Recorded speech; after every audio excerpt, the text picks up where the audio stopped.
trill is like an on and off thing. So I'm still holding down that C. And if you think about it, look at this is a C anyway.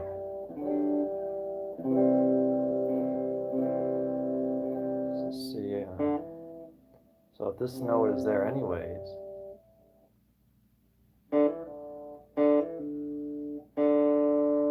playing the note D, hammering on with the second finger onto the second fret on fret 4, string 4 rather.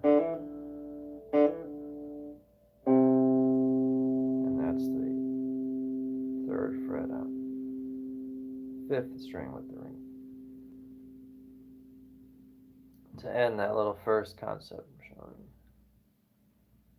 So that's a little tricky there, I'm not going to lie to you. But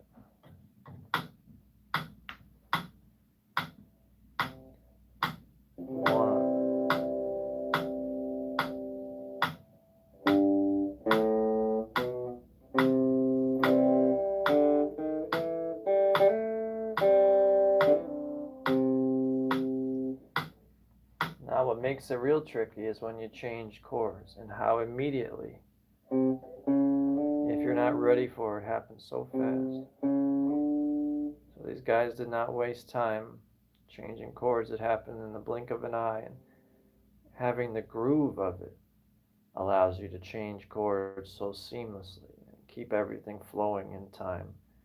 But otherwise, if the way it hits you at full speed, very overwhelming. So you have to be prepared for it. And once you get the groove of it, and you realize just how fast things fall into place, then you can, it's not as overwhelming anymore. You can kind of demystify a lot of it. But at first, it's like, what the heck? So that was sliding. But not really sliding. What did I do? I was a combination of sliding and picking, basically, to end up from fret 3 to fret 5 to change chords now on the ring finger. Let's see what I did specifically.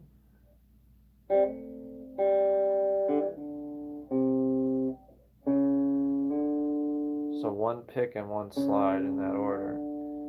Now here's something interesting. When I said sometimes you'll find chords that are, if you're looking at chord progressions real strictly, 1, 4, 5, etc., and you're analyzing what fits in with what I'm trying to play. Say, that doesn't fit. One oddball chord can occur when you go, for example, C chord shape.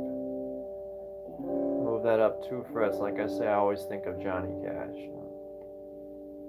Johnny Cash covered the song Hurt, and a controversial take on it where the original composer didn't know what to make of it, etc. And he used this kind of open string D chord. And what I picture, I always think of it, whereas you take the pinky now, 4th finger, and this is the C7 shape.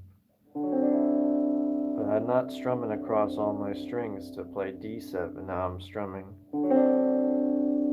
the inside strings, if you will. So strings 5, 4, 3, 2, 1 takes a lot of precision.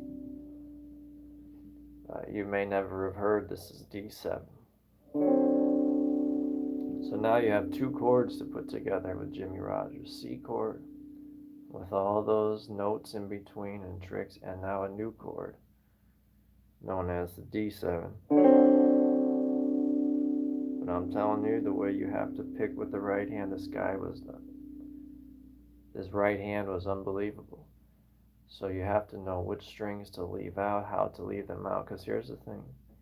When you're doing alternating bass, which is another big element to it,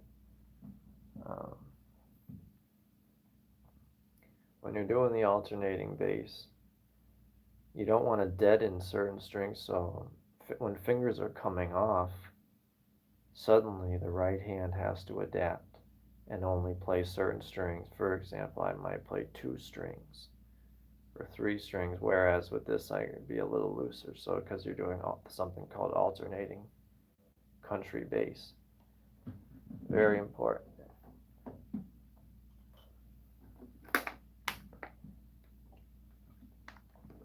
In fact,